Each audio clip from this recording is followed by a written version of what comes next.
And you got Joe Rogan over there trash talking Trump. Oh, I don't want to give Trump any platform. But no offense, he doesn't need your platform. He doesn't need your low information voters, okay? Trump deals with high information people. Your audience couldn't handle worm, couldn't follow it. Start talking inverted yield curve, your eyes would cross. So, don't trash talk and then take money from Spotify. And Spotify's part of the problem.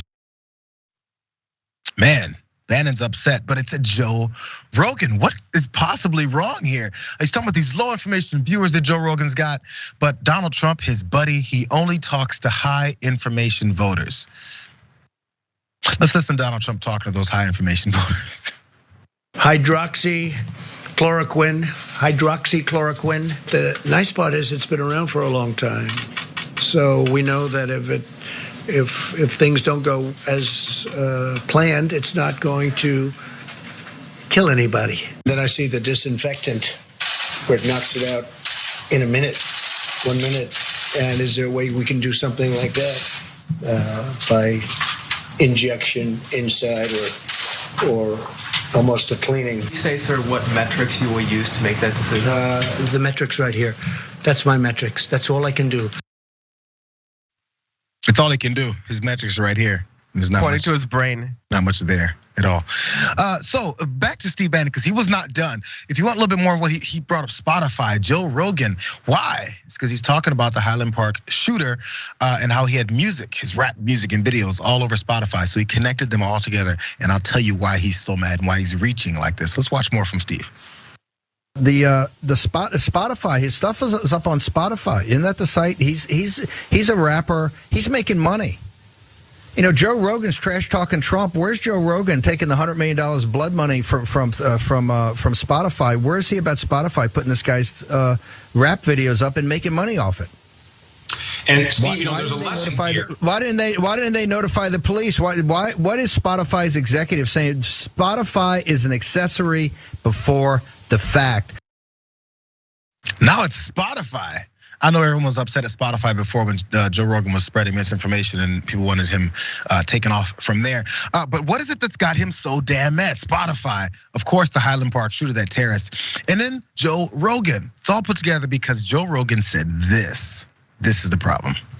Biden shakes hands with people that aren't even there when he gets off stage. Yeah. I think he's seeing ghosts. Yeah. You see him on Jimmy Kimmel the other day? No. Well, he was just rambling. I mean, if he was anyone else, if he was a Republican, if that was Donald Trump doing that, every talk show would be screaming for him to be off the air. And by the way, I'm not a Trump supporter in any way, shape, or form.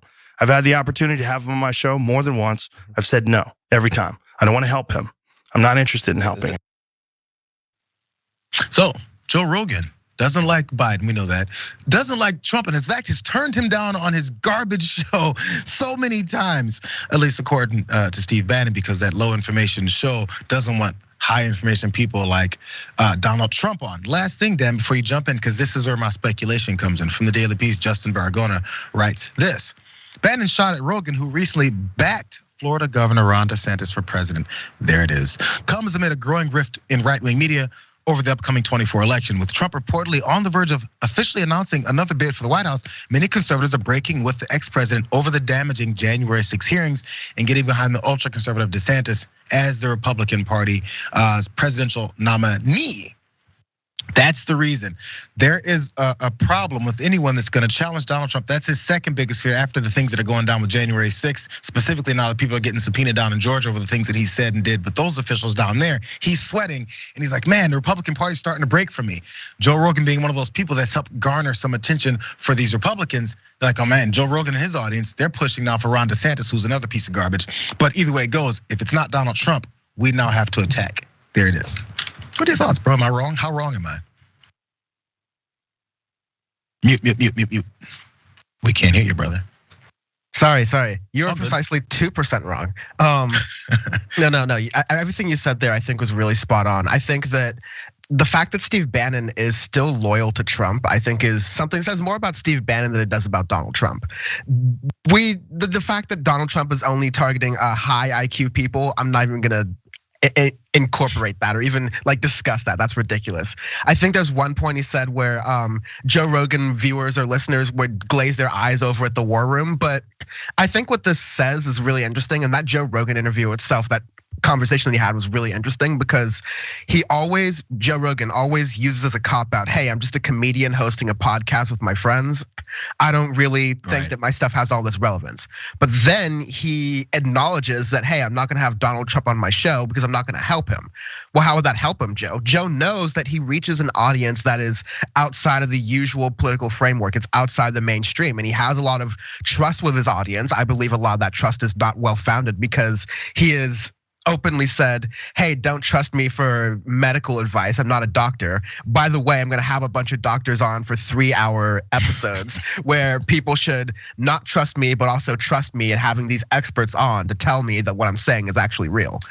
When it's all conspiracy theory nonsense. I'm really surprised that Joe Rogan is, in this DeSantis path, because the Bernie to DeSantis pipeline is something that only exists in Joe Rogan land.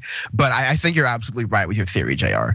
Yeah, and the thing is, it's gonna intensify a little bit. And I think many Republicans, and this has been said in other little circles, it's not like it's a novel idea. They're rooting for something to happen as far as Donald Trump not being eligible to run or being charged with the January 6th stuff. They're probably watching this going, yes, now we don't have to be the ones to have any courage and say, get this guy the hell out of our party. No, they can't do it. They'll just bow right back down because they're subservient.